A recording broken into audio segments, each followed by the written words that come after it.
Salve, choguistas, tudo bem?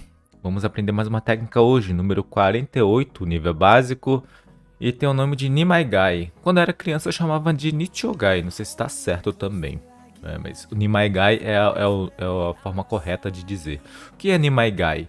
Ni é 2, 2 é Mai é quantidade, né? Gai é troca, né? Então o que a gente vai fazer? A gente vai trocar uma peça grande, geralmente uma peça grande, por duas pequenas. Vou colocar aqui a imagem do valor das peças, só para refrescar a memória. Vou usar o padrão de Tanigawa, né? Torre vai valer 10 pontos, bispo vale 8, ouro vale 6, prata vale 5, cavalo vale 4, lança vale 3 e o peão vai valer 1 ponto.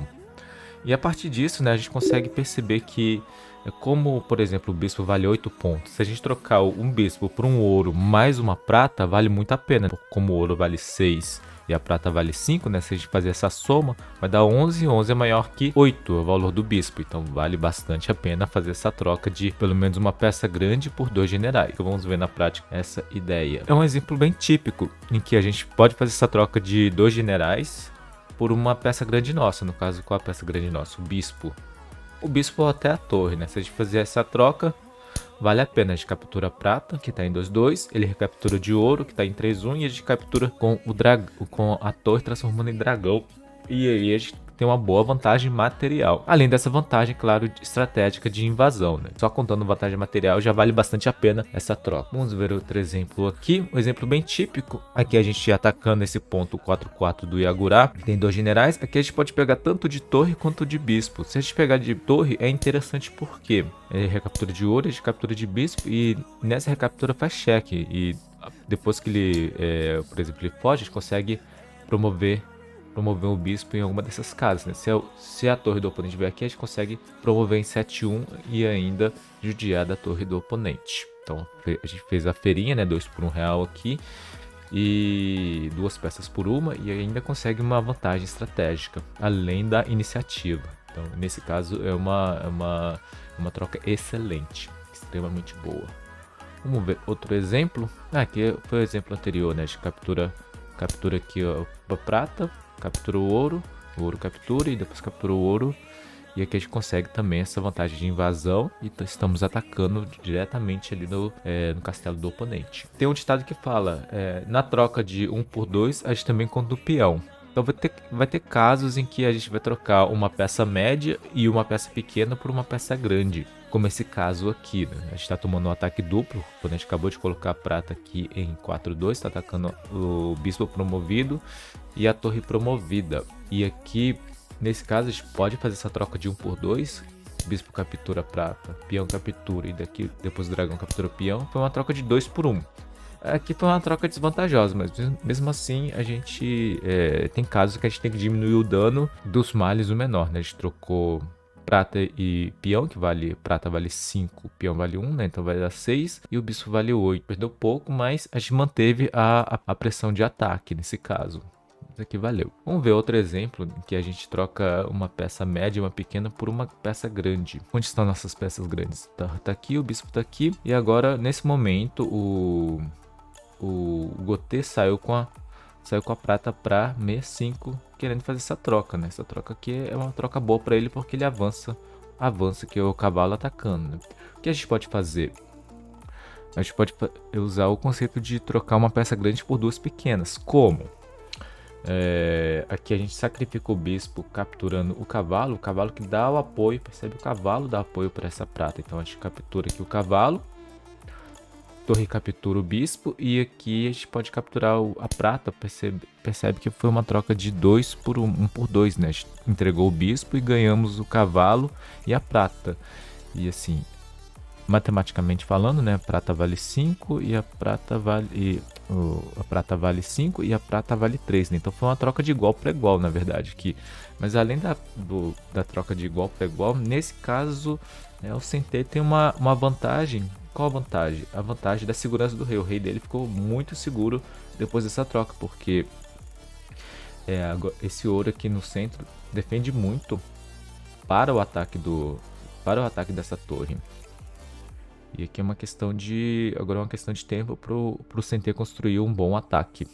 Então, uma boa troca pro Sentê. Vamos ver mais um exemplo. Esse exemplo aqui, esse exemplo eu vou deixar de exercício para vocês, beleza?